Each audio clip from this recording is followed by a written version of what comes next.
अच्छा, क्योंकि ये बच्चों में ही है, बच्चों के विकास में शिक्षा भी एक बहुत बड़ा जो है योगदान है। तो जब शिक्षा की बात आती है ऑटिज्म से ग्रसित बच्चों में, तो इनको पढ़ाने का तरीका, इनका जो पूरी ढांचा तैयार होता है पढ़ाने का, वो दूसरों से कितना अलग है? और क्या ऐसा होता है कि अगर स्टार्टिंग में उनका अलग है तो वो फिर से मेन स्ट्रीम में जा पाते हैं?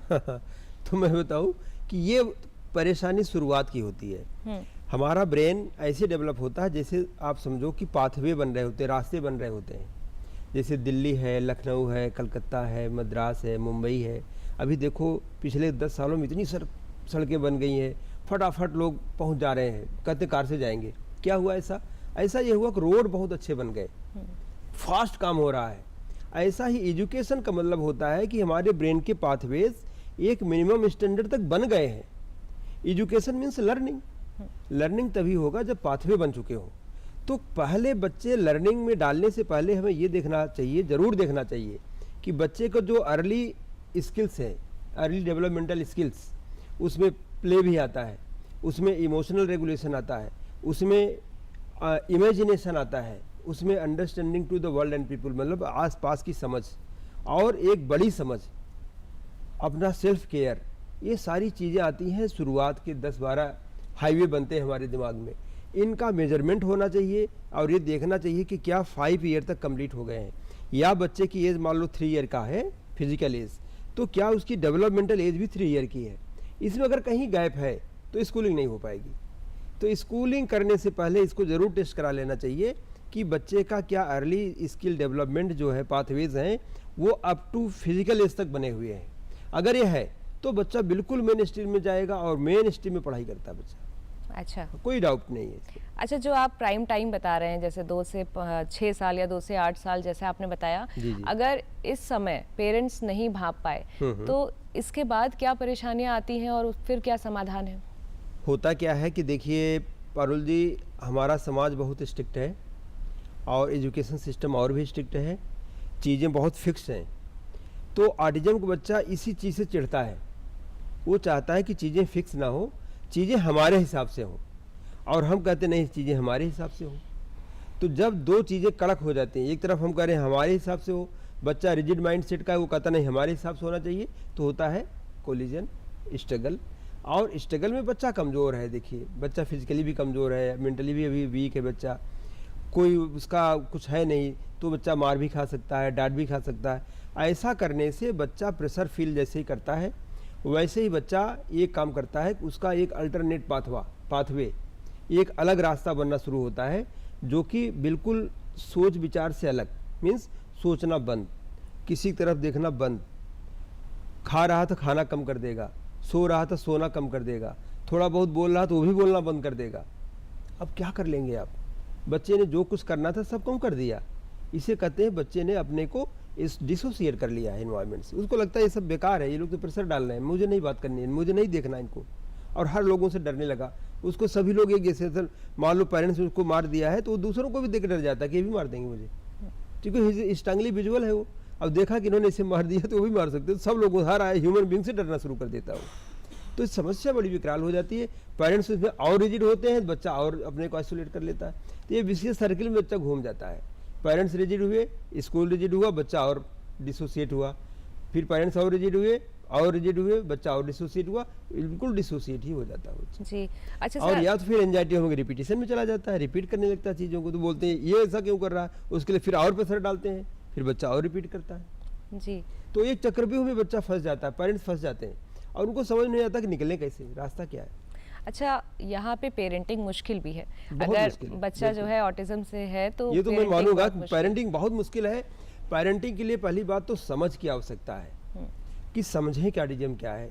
दूसरा, संयम की बहुत आवश्यकता है, इसमें धैर्य की बहुत आवश्यकता है, और सहयोग की बहुत आवश्यकता है, और सबसे बड़ी आवश्यकता है प्यार की जी। जब हमारे बच्चे थोड़ा आवश्यकता से ज़्यादा नीड उनकी होती है, थोड़ा ज़्यादा नीड होती है, वहाँ पर पेरेंट्स कई बार मजबूरी बस भी हो जाता है, उतना उनकी नीड पूरा नहीं कर पाते। और सबसे बड़ी नीड बच्चे की होती है उनका समय। कई बार समय नहीं होता पेरेंट्स के पास, उतना समय नहीं मिल पा रहा बच्चे को, और अगर मिल भी पा रहा है तो पेरेंट्स को पता नहीं है कि किस स्ट्रेटजी से बच्चे से पेरेंटिंग करना है।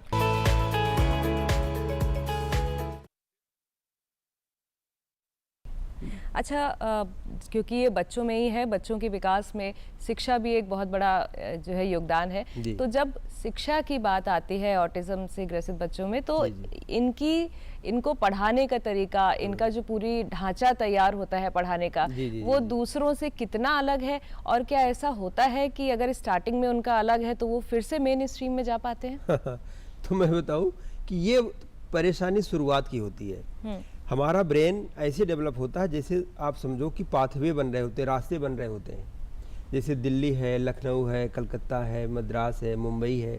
अभी देखो पिछले 10 सालों में इतनी सड़कें बन गई हैं, फटाफट लोग पहुंच जा रहे हैं, कहते कार से जाएंगे। क्या हुआ ऐसा ये हुआ कि रोड बहुत अच्छे बन गए, फास्ट काम हो रहा है। ऐसा ही एजुकेशन का मतलब होता है कि हमारे ब्रेन के पाथवेज एक मिनिमम स्टैंडर्ड तक बन गए हैं। एजुकेशन मीन्स लर्निंग तभी होगा जब पाथवे बन चुके हो। तो पहले बच्चे लर्निंग में डालने से पहले हमें ये देखना चाहिए, ज़रूर देखना चाहिए कि बच्चे को जो अर्ली स्किल्स है, अर्ली डेवलपमेंटल स्किल्स, उसमें प्ले भी आता है, उसमें इमोशनल रेगुलेशन आता है, उसमें इमेजिनेशन आता है, उसमें understanding to the world and people, मतलब आस पास की समझ और एक बड़ी समझ, अपना सेल्फ केयर, ये सारी चीज़ें आती हैं। शुरुआत के 10-12 हाईवे बनते हैं हमारे दिमाग में। इनका मेजरमेंट होना चाहिए और ये देखना चाहिए कि क्या 5 ईयर तक कंप्लीट हो गए हैं, या बच्चे की एज मान लो 3 ईयर का है फिजिकल एज, तो क्या उसकी डेवलपमेंटल एज भी 3 ईयर की है। इसमें अगर कहीं गैप है तो स्कूलिंग नहीं हो पाएगी। तो स्कूलिंग करने से पहले इसको ज़रूर टेस्ट करा लेना चाहिए कि बच्चे का क्या अर्ली स्किल डेवलपमेंट जो है, पाथवेज हैं, वो अप टू फिजिकल एज तक बने हुए हैं। अगर ये है तो बच्चा बिल्कुल मेन स्ट्रीम में जाएगा और मेन स्ट्रीम में पढ़ाई करता है बच्चा। अच्छा, कोई डाउट नहीं है। अच्छा, जो आप प्राइम टाइम बता रहे हैं, जैसे 2 से 6 साल या 2 से 8 साल, जैसे आपने बताया, अगर इस समय पेरेंट्स नहीं भाप पाए तो इसके बाद क्या परेशानियां आती हैं और फिर क्या समाधान है? होता क्या है कि देखिए पारुल जी, हमारा समाज बहुत स्ट्रिक्ट है और एजुकेशन सिस्टम और भी स्ट्रिक्ट है, चीज़ें बहुत फिक्स हैं। तो ऑटिज्म का बच्चा इसी चीज़ से चिढ़ता है, वो चाहता है कि चीज़ें फिक्स ना हो, चीज़ें हमारे हिसाब से हो, और हम कहते नहीं चीज़ें हमारे हिसाब से हो।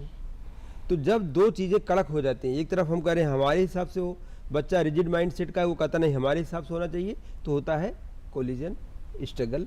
और स्ट्रगल में बच्चा कमज़ोर है। देखिए बच्चा फिजिकली भी कमज़ोर है, मेंटली भी अभी वीक है बच्चा, कोई उसका कुछ है नहीं, तो बच्चा मार भी खा सकता है, डांट भी खा सकता है। ऐसा करने से बच्चा प्रेशर फील जैसे ही करता है, वैसे ही बच्चा एक काम करता है, उसका एक अल्टरनेट पाथवे, एक अलग रास्ता बनना शुरू होता है, जो कि बिल्कुल सोच विचार से अलग, मीन्स सोचना बंद, किसी तरफ देखना बंद, खा रहा तो खाना कम कर देगा, सो रहा तो सोना कम कर देगा, थोड़ा बहुत बोल रहा तो वो भी बोलना बंद कर देगा। अब क्या कर लेंगे आप? बच्चे ने जो कुछ करना था सब कम कर दिया। इसे कहते हैं बच्चे ने अपने को इस डिसोसिएट कर लिया है एनवायरनमेंट से। उसको लगता है ये सब बेकार है, ये लोग तो प्रेशर डाल रहे हैं, मुझे नहीं बात करनी है, मुझे नहीं देखना इनको, और हर लोगों से डरने लगा। उसको सभी लोग एक जैसे, मान लो पेरेंट्स ने उसको मार दिया है तो वो दूसरों को भी देख डर जाता है कि ये भी मार देंगे मुझे, क्योंकि स्ट्रांगली विजुअल है वो। अब देखा कि इन्होंने इसे मार दिया तो वो भी मार सकते, तो सब लोग हर आए ह्यूमन बींग से डरना शुरू कर देता है वो। तो समस्या बड़ी विकराल हो जाती है। पेरेंट्स उसमें और रिजिड होते हैं, बच्चा और अपने को आइसोलेट कर लेता है। तो ये विशेष सर्किल में बच्चा घूम जाता है। पेरेंट्स रिजिड हुए, स्कूल रिजिड हुआ, बच्चा और डिसोसिएट हुआ, फिर पेरेंट्स और रिजिड हुए, बच्चा और डिसोसिएट हुआ, बिल्कुल डिसोसिएट ही हो जाता है बच्चा जी। अच्छा, और या तो फिर एंजाइटी होगी, रिपीटेशन में चला जाता है, रिपीट करने लगता है चीज़ों को, तो बोलते हैं ये ऐसा क्यों कर रहा है, उसके लिए फिर और प्रेशर डालते हैं, फिर बच्चा और रिपीट करता है जी। तो एक चक्रव्यूह में बच्चा फंस जाता है, पेरेंट्स फंस जाते हैं और उनको समझ नहीं आता कि निकलें कैसे, रास्ता क्या है। अच्छा, यहाँ पे पेरेंटिंग मुश्किल भी है। अगर बच्चा जो है ऑटिज्म से है तो ये तो मैं मानूंगा पेरेंटिंग बहुत मुश्किल है। पेरेंटिंग के लिए पहली बात तो समझ की आवश्यकता है कि समझें कि ऑटिज्म क्या है। दूसरा, संयम की बहुत आवश्यकता है, इसमें धैर्य की बहुत आवश्यकता है और सहयोग की बहुत आवश्यकता है, और सबसे बड़ी आवश्यकता है प्यार की जी। जब हमारे बच्चे थोड़ा आवश्यकता से ज़्यादा नीड उनकी होती है, थोड़ा ज़्यादा नीड होती है, वहाँ पर पेरेंट्स कई बार मजबूरी बस भी हो जाता है, उतना उनकी नीड पूरा नहीं कर पाते। और सबसे बड़ी नीड बच्चे की होती है उनका समय। कई बार समय नहीं होता पेरेंट्स के पास, उतना समय नहीं मिल पा रहा बच्चे को, और अगर मिल भी पा रहा है तो पेरेंट्स को पता नहीं है कि किस स्ट्रेटजी से बच्चे से पेरेंटिंग करना है।